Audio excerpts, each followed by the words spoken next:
여러분 반갑습니다. 전 경찰 면접관 이노김입니다. 경찰 면접 영상 정말 오랜만에 다시 올려봅니다. 이번에 올릴 주제는 자치경찰제입니다. 이 자치경찰제는 이미 작년에 제가 4번에 걸쳐서 영상 올린 바가 있습니다. 그런데 이제 7월 1일 되면 2021년 7월 1일부터 이 자치경찰제가 전면 시행되기 때문에 기존에 올린 영상과 연계해서 이 자치경찰 총괄 정리해서 한번 살펴보는 그런 시간을 갖도록 하겠습니다. 얘기는 이제 일원화 모델, 이원화 모델, 뭐 이런 것들 전부 다 총괄 정리해서 여러분이 한 번에 이해하고 정리할 수 있도록 도와드리는 그런 시간이 되겠습니다. 한번 살펴볼까요?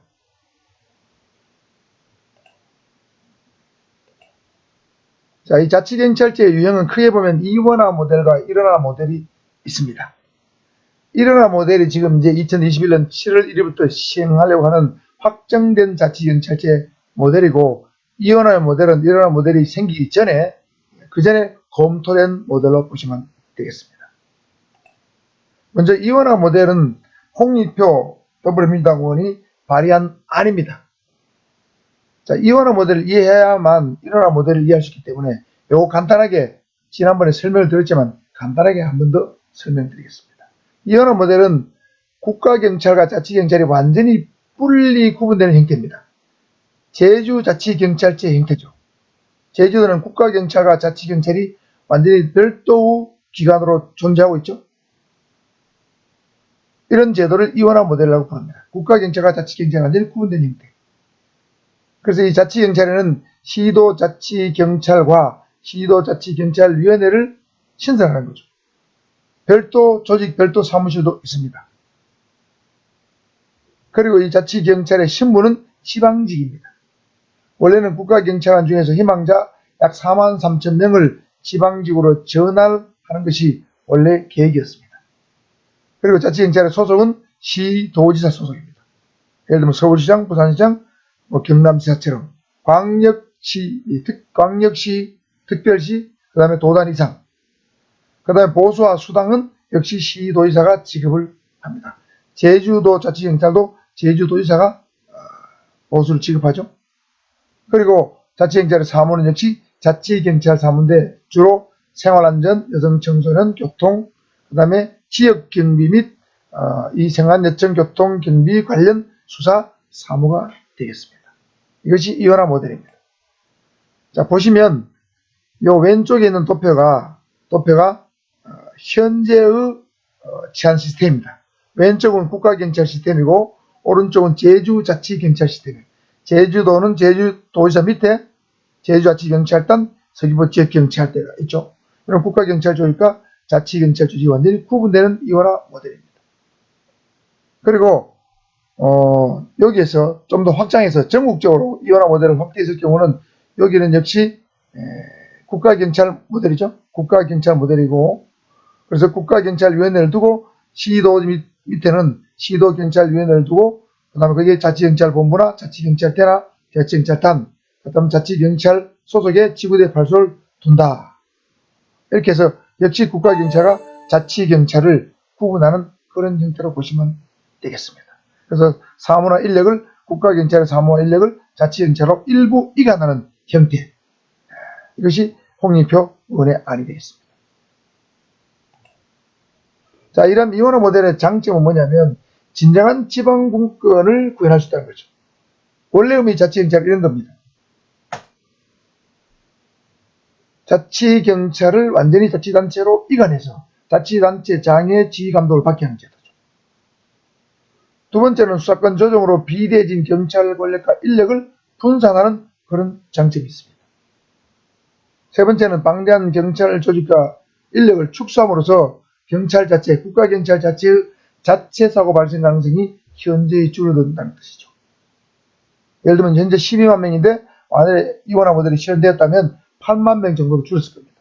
4만 명 이상의 인력이 자치경찰로 넘어갔기 때문에 그만큼 국가경찰 자체는 자체 사고 발생 가능성이 현저히 줄어들게 되겠죠. 그 외에 특히 생활안전, 여청, 교통 분야 업무 이관으로 순수한 경찰, 국가경찰 업무에만 집중할 수 있다. 이런 것도 하나의 장점으로 볼 수 있습니다. 단점은 시대에 경항한다는 것이죠. 예를 들면 자치경찰은 신분이 지방직이 되죠. 그러니까 시대에 행하는 겁니다. 소방직이 국가직이 될 때까지 얼마나 많은 시간이 걸렸습니까? 이 경찰은 까골로 간다는 거죠. 두 번째 관점은 국가경찰과 자치경찰이 서로 신분이 다르고 소속이 다르기 때문에 상호 협조가 잘 안 될 것이다. 이런 문제점이 있습니다. 그 다음에 자치단체인 시도, 자치경찰을 운영하는 시도의 예산 부담이 굉장히 가중될 것이다. 인건비나 장비 구입, 유지비 이런 것들이겠죠. 이런 것이 단점이 되겠습니다. 자, 그렇다면 확정된 자치경찰제, 소위 일원화 모델은 어떤가 한번 살펴보겠습니다. 2021년 7월 1일 전국적으로 전면 시행됩니다. 이미 법이 통과되었습니다. 그 근거법은 국가경찰 및 자치경찰 조직과 운영에 관한 법률입니다. 그래서 기존에 있던 경찰법이 이렇게 바뀌었습니다. 줄여서 국자법으로 하겠습니다. 국자법. 국자법이 주요 근거법이고 일부 경찰공무원법도 약간 관계가 있습니다. 주 근거법은 국자법이다 보시면 되겠고요. 주요 내용은 기존에 작년에 제가 설명드렸던 일원화 모델과 매우 유사합니다만은 단 몇 가지 차이가 있습니다. 예를 들면 시도자치경찰위원회 구성권자 이런 것도 좀 차이가 있고 시도경찰위원회의 임무 또는 업무 이런 것들도 조금 약간 명확히 규정된 점에서 약간씩 차이가 있습니다. 자, 먼저 이 확정된 자치경찰제 주요 내용을 한번 여러 가지 면에서 살펴보겠습니다. 이거 살펴보면 여러분이 확실히 이해할 수 있습니다. 자, 먼저 조직면에 살펴보면 자치단체 산하에 별도의 자치경찰 조직을 신설하는 것이 아닙니다. 그러니까 기존의 국가경찰 조직 안에 자치경찰 사무를 처리하는 공무원을 두는 형태가 된다는 뜻입니다. 신분면에서는 국가경찰은 모두 경찰청 소속 국가공무원 신분을 유지합니다. 예를 들면 국가경찰 사무를 하는 사람이나 자치경찰 사무를 하는 사람이나 전부 다 국가경찰입니다. 모두 경찰청 소속의 국가공무원 신분을 유지한다. 명칭은 자치경찰에 불리지만 신분은 국가경찰 공무원의 뜻이 되겠습니다. 예산면에서도 보면 보수와 수당 등도 모두 국가예산으로 지급합니다. 국가로부터 받는 거죠. 중앙정부로부터 받는다. 물론 우리 국자법에는 시도지사가 일부 예산을 지원할 수 있다 하는 규정은 있습니다만 현재는 국가예산으로 지급하는 걸로 되어 있습니다. 그 다음 사무면에서 보면 국가경찰의 사무범위를 국가경찰 사무와 자치경찰 사무로 크게 두 개로 나눴습니다. 이 국가경찰 사무 안에는 국가수사사무도 포함됩니다.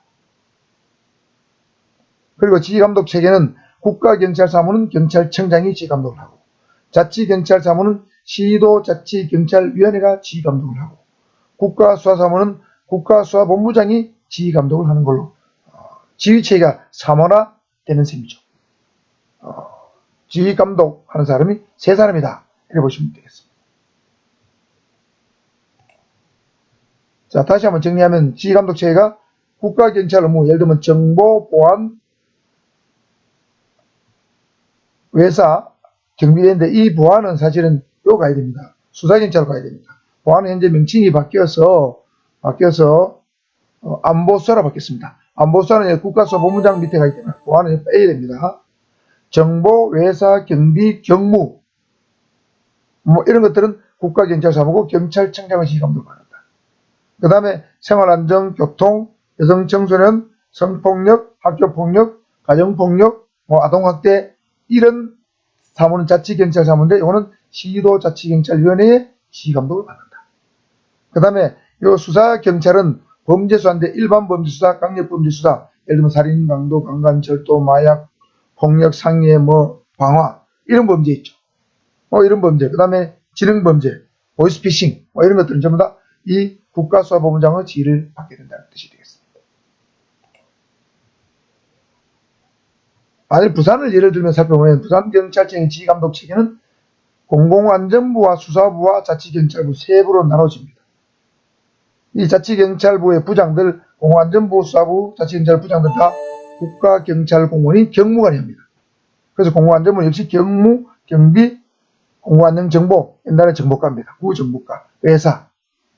그 다음 수사부는 수사행사, 사이버수사과, 과학수사과, 반부패 경제범죄수사대, 강력범죄수사대, 강력범죄수사대는 광역수사대가 변경된 겁니다.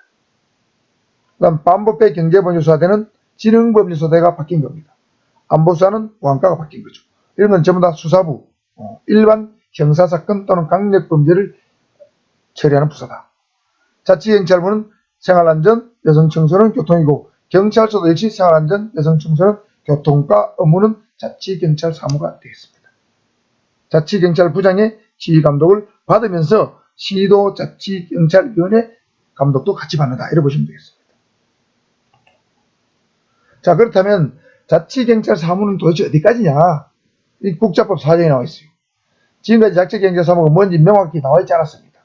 그냥 생활안전, 교통, 요청 업무 뭐 이럴 것이다. 이 정도면 나와 있었지만 이번에 국자법이 통과됨으로써 명확하게 규정이 되었습니다. 크게 4가지가 있습니다. 가나 다란데 가는 지역 내 주민의 생활안전 업무입니다. 생활안전 관련 사무. 예를 들면 순찰 및 시설 운영, 주민 참여 방법활동 후 지원 및 지도, 예를 들면 자율방문 같은 게 있겠죠. 안전사고 및 재해재난 시 긴급구조 지원, 예를 들면 천재지변이 있을 때 구조하는 업무. 그 다음에 아동, 청소년, 노인, 여성, 장애 등 사회적 보호가 필요한 사람, 즉 사회적 약자 보호 업무. 그 다음에 가정폭력, 학교폭력, 성폭력 예방 업무. 그 다음에 주민의 일상생활과 관련된 사회질서 유지 및 위반 행위 지도, 단속. 뭐 기타 지역 주민의 생활안전에 관한 사무. 소위 생활안전에 관한 사무, 자치경찰 사무로 속한다. 나는 지역 내 교통활동에 관한 사무입니다. 예를 들면 교통법 위반 지도 단속, 교통안전시설 및 무인교통 단속용 카메라, 예를 들면 무인 과속 카메라 신호 뭐 위반 카메라 있죠? 신호 단속 카메라, 이런 장비의 심의 설치 관리, 교통안전교육 홍보, 뭐 교통활동의 지원 지도, 뭐 이런 것들은 전부 다 교통 관련 업무죠. 예를 들면 교통단속, 교통시설, 교통장비, 교통관련 교육, 이런 거 자치경찰 업무라는 뜻입니다. 그 다음에 다는 지역 내 다중운집 행사 관련 혼잡교통 및 안전관리인데, 이거는 뭐냐면 많은 사람들이 모이는 행사 있겠죠. 예를 들면 뭐 기장멸치 축제가 있다, 또는 사직야구장에서 프로야구를 한다, 이런 많은 사람들이 모이죠. 이때 이런 혼잡을 예방하기 위한 어떤 교통관리 및 안전관리입니다. 쉽게 말해서 뭐 혼잡경비 또는 행사안전경비, 그 다음에 행사장 주변의 교통관리, 이런 거 자치경찰 사무라는 뜻이죠. 그럽니다. 다음 원화에 해당하는 수사사무인데, 수사사무도 자치경찰 사무가 일부 있습니다. 자, 학교폭력, 소년범죄, 가정폭력, 아동학대범죄, 수사죠. 교통사고 및 교통관련 범죄, 예를 들면 교통사고뿐만 아니고 인비뺑소니 사고, 이런 거 있죠. 그 다음에 형법상의 공론음란죄, 그 다음에 성폭력범죄 처벌한 특례법상 성적 목적을 위한 다중이용장소 침입행위에 관한 범죄. 예를 들어 뭐 여성전용 화장실에 남자가 들어갔다, 뭐 몰카를 찍었다, 뭐 여성전용 탈의실에 남자가 성적 목적으로 들어갔다, 이런 거 자치경찰 수사사무라는 얘기죠. 그 다음에 경범죄 기초조사 관련 범죄, 뭐 길거리 침을 뱉었다, 자치경찰 수사사무라는 뜻입니다. 그 다음에 가출인 및 실종아동 등 보호 및 지원하는 법률에 따른 실종아동 관련 수색 및 범죄, 가출인 실종아동 수색도 자치경찰 사무고, 거기에 따른 범죄에 연루됐다면 범죄 수사도 역시 자치경찰 수사사무라는 뜻이 되겠습니다. 이상 4가지가 자치경찰 사무에 속한다. 그래서 자치경찰 사무가 무엇인지 이제는 명확해졌습니다. 작년까지만 해도 희미했습니다. 자, 그 다음은 주요 내용을 살펴보면 시도자치경찰위원회를 설치했죠. 가장 중요한 기관입니다. 그 다음에 거기에 따른 위원회 구성, 그 다음에 시도자치경찰위원회를 추천하는 위원회, 위원추천위원회, 뭐 이런 것들에 대해서 이런 것이 신설되었습니다.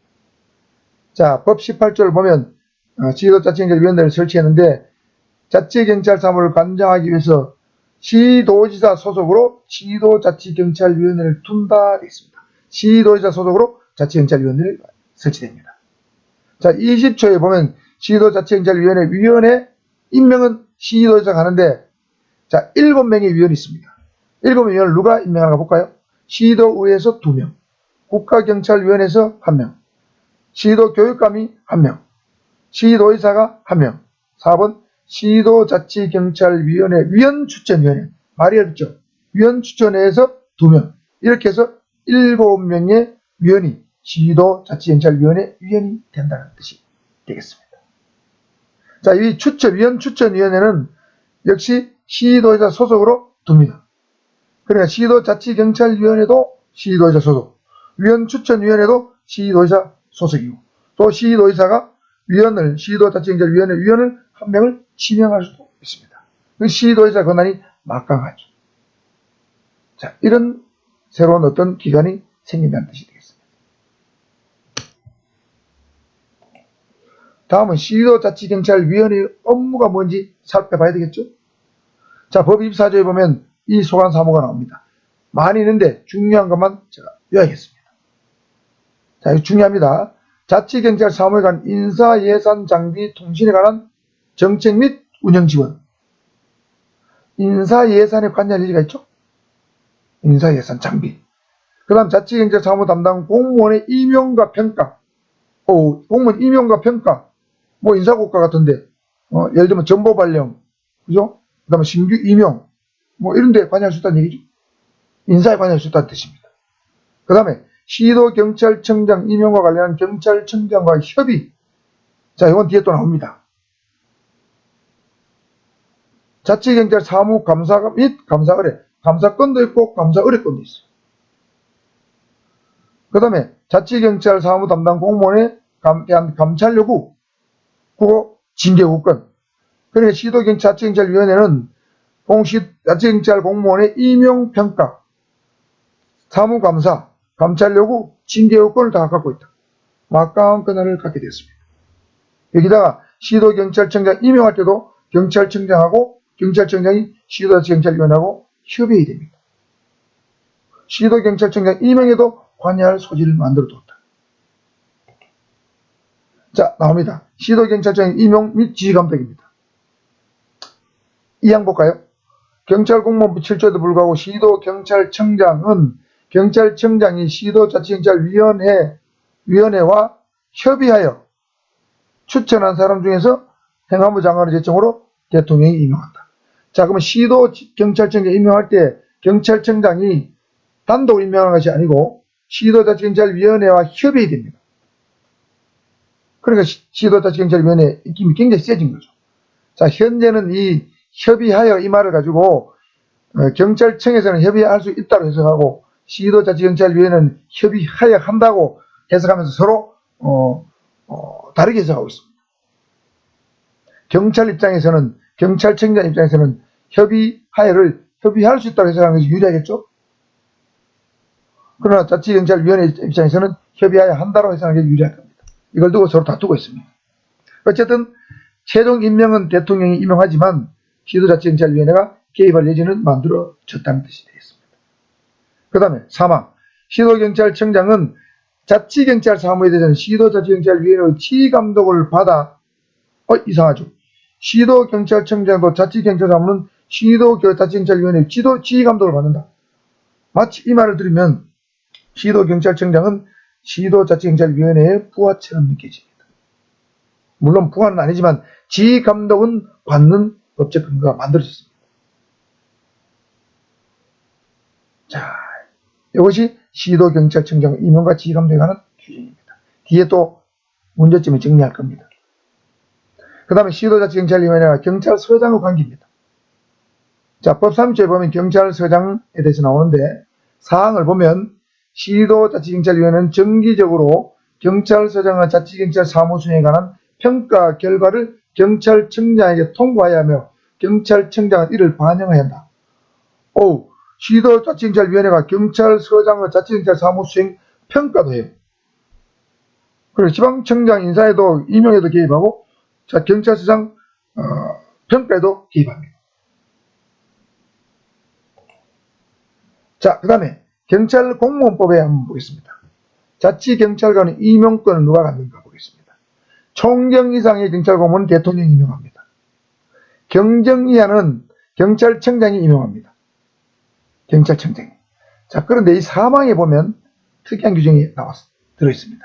경찰청장은 경찰공무원 임명에 관한 권한의 일부를 특별시장, 광역시장, 시도의사, 특별자치시장, 세종시장입니다. 특별자치도지사, 요거는 제주도지사입니다. 또는 국가수사본부장, 소속기관장, 시도경찰청장에 위임할 수 있다. 자, 시도의사에게 임용권의 일부를 위임할 수 있고 또 이 경우 시도의사는 권한 일부를 국자법 18조에 따라서 시도자치경찰위원회 시도청장에게도 다시 위임할 수 있다. 자, 그렇다면 경찰청장이 갖고 있는 경정 이하의 임용권도 위임을 자꾸 하다 보면 시도자치경찰위원회까지 위임될 수 있습니다. 다시 말해서 경정 이하의 임용권도 시도자치경찰위원회가 가질 수도 있다는 뜻이 되겠습니다. 시도자치경찰위원회 권한이 막강해져 있다는 뜻입니다. 자, 자치경찰 예산에 대해서 살펴보면 국자법 35조 예산 규정이 나옵니다. 자치경찰 사무 수행에 필요한 예산은 시도자치경찰위원회의 심의 의결을 거쳐 시도의사가 수립한다. 이때 시도자치경찰위원회는 경찰청장 의견을 드려야 된다. 자, 예산은 시도의사가 시도자치경찰위원회의 심의 의결을 거쳐 수립한다. 자, 예산은 시도의사가 수립한다. 예산을 시도의사가 줘야 되는데 실제로는 지금은 국가 예산을 다 쓰고 있어요. 앞으로 얼마나 줄지는 모르겠지만 어쨌든 이게 근거 규정은 만들어져 있습니다. 시도의사가 지원을 어떤 형태든 해야 되지만 현재는 아직 명확하게 나온 것은 없습니다. 자, 그렇다면 지금까지 주요 내용을 다 살펴봤습니다. 그럼 이러한 확정된 자치경찰의 장점 무엇이냐? 이 정부에서 정부 여당에서 이 자치경찰 일원화 모델을 밀어붙인 이유는 무엇이냐? 이 장점 이것 때문이겠죠. 첫째는 별도 예산 부담 없이 바로 시행할 수 있습니다. 왜? 국가경찰을 그대로 가만두면서 소속과 신분도 그대로 두면서 보수도 그대로 국가에서 주면서 그냥 이 자치경찰 사무하는 니는 자치경찰이니까 자치경찰 사무해 바로 하니까 바로 시행할 수 있어요. 법만 만들면 할 수 있으니까 법만 개정해가지고 바로 시행했죠. 7월 1일부터 시행한다는 뜻입니다.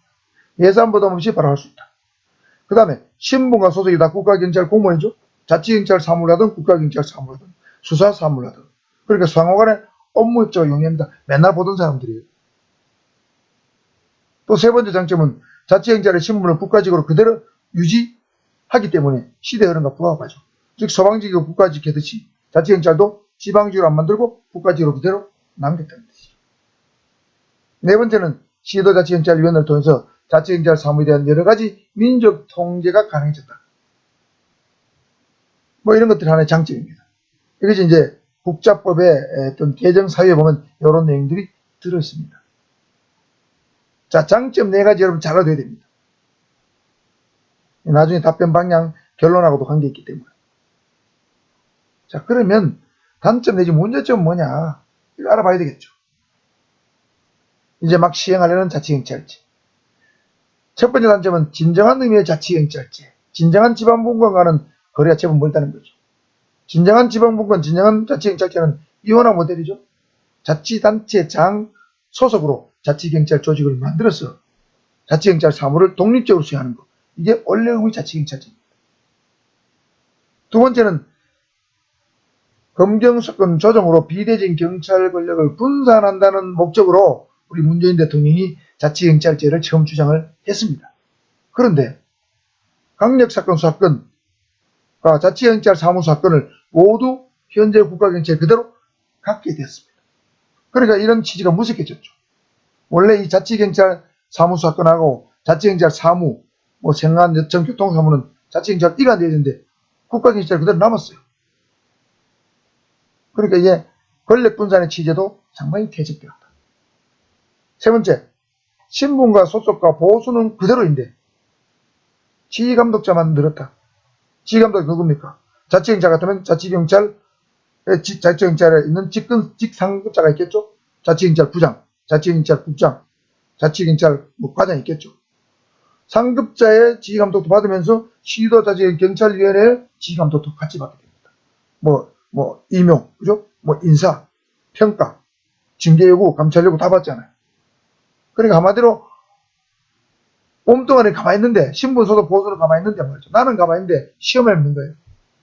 며느리는 가만히 있는데 시험을만 셋 된 거예요. 경찰청장, 국가수사본부장, 시도자치경찰위원회 셋 된 거 아니에요? 네 번째는 과연 이 시행하고자 하는 확정된 자치경찰제가 정책 중립을 과연 잘 유지할 수 있을까 의문이 든다는 얘기죠. 자, 그 근거는 네 가지 규정 때문에 그렇습니다. 자, 이게 잘 봐야 되겠죠. 첫째, 첫째입니다. 시도경찰청장 임명 시에 경찰청장 시도자치경찰위원회 협의하도록 되어 있습니다. 28조 2항에 있어요. 자, 시도청장 임명할 때 경찰청장이 단독으로 제청하면 되는데 시도자치경찰위원회 협의할 수 있다든지 협의하든지 어쨌든 협의하여라는 말이 적혀 있어요. 그러니까 시도경찰청 예를 들면 시도청장 후보자 될 사람들이 시도자치경찰위원회 눈치를 보겠죠. 눈치 봅니다. 볼 수밖에 없게 돼 있어요. 시도경찰청장은 자치경찰 사무에 관하여 시도자치경찰위원회의 지휘감독을 받아야 한다. 법 28조 3항에 나와 있습니다. 사무에 관해서 지휘감독을 받는다고 명문으로 딱 정의되어 있어요. 자치경찰 사무는 시도자치경찰위원회가 시도경찰청장의 윗정이 됩니다. 상정이 됩니다. 지휘감독권자가 됐어요. 또 세 번째는 시도자치경찰위원회에서 경찰서장에 대한 업무수행 평가를 해서 경찰청장에 통보하게 되어 있어요. 법 3조 4항에 있습니다. 경찰서장도 눈치 봐야 돼요. 그 다음 마지막으로 경찰청장의 경정이하 임명권을 마지막에 가면 시도자치경찰위원회에 위임할 수 있다고 그랬죠. 그러니까 경정이하 임명권도 가지니까 경정이하 자치경찰 공무원들도 시도자치경찰위원회 눈치를 봐야 된다. 자, 그러면 이 시도자치경찰위원회가 정말 공정하고 중립적으로 구성된다면 뭐 별 문제는 없어요. 앞에 장점으로 얘기했던 이거 민족 통제 이거 이루어질 수 있습니다. 그런데 시도자치경찰위원회가 중립적으로 구성되지 못한다면 편향적으로 구성된다면 시도청장, 경찰서장, 경정이하 자치경찰관 전부 다 편향적으로 되거나 그렇다면 편향성을 가진 사람이 승진을 하거나 인사에 유리하게 작용될 가능성이 많죠. 그래서 정책 중립 유지는 시도경찰위원회 구성에 달렸다. 저는 이렇게 판단합니다. 자, 그래서 결론 또는 답변의 방향입니다. 제가 볼 때 확정된 자치경찰제는 사실은 무늬만 자치경찰제다. 형식만 자치경찰제고 실제로는 자치경찰제가 아니다. 또는 자치경찰제와 거리가 멀다고 저는 평가하고 싶습니다. 그렇지만 여러분 면접에서는 정부의 정책 시책에 대해서 지나치게 부정적으로 답변하는 건 좋지 않겠죠? 그래서 무조건 또 이 주제에 대해서는 찬성해도 좋지 않습니다. 그래서 양시론도 좋지 않고 양비론도 좋지 않습니다. 그래서 제가 생각할 때 자, 이러면 현재 시행하고자 하는 자치경찰제에서 학생은 어떻게 생각하느냐 면접관이 말을 물었다면 제가 생각할 때는 현재의 자치경찰제 또는 시행하고자 하는 자치경찰제의 장점을 아까 네 가지 있었죠? 먼저 언급해 주고 문제점은 몇 가지 있었지만은 한두 가지 정도를 지나치지 않을 정도로 가볍게 언급해 주는 것, 부드럽게 언급해 주는 것 이런 것이 좋지 않을까 생각합니다. 자, 예를 들면 현재 자치경찰제 또는 7월 1일부터 시행하는 자치경찰제는 별도 예산 부담 없이 바로 시행이 가능하고 신분과 소속이 다 같이 국가공무원이기 때문에 업무 협조가 서로 잘 될 걸로 생각합니다. 그렇지만 어떻게 보면 원래의 자치경찰제, 진정한 지방분권은 이원화 모델인데 그런 거하고는 좀 거리가 좀 멀었습니다. 또 비대한 경찰 권력을 분산한다는 취지와도 좀 다소 거리가 좀 멀어졌습니다. 그리고 신분과 소속도 그대로인데 지휘감독자만 좀 늘었기 때문에 뭐 일선 자치경찰 공무원들은 좀 굉장히 심적 부담을 많이 느끼지 않을까 그렇게 생각이 됩니다. 뭐 이런 정도의 답변. 저는 좋다고 저는 생각합니다. 자, 이렇게 해서 자치경찰제, 곧 시행하던 자치경찰제에 대해서 이원화 모델, 일원화 모델을 중심으로 전반적으로 한번 쫙 법령을 중심으로 한번 살펴봤습니다. 여러분 제 영상을 보시고 잘 정리해서 면접에서 논리적으로 잘 답변해서 좋은 성과를 거둬서 꼭 합격하시길 바라면서 오늘 영상 제도 모두 마치도록 하겠습니다. 감사합니다. 구독과 좋아요 잊지 마시고 자, 눌러주시기 바랍니다. 수고했습니다.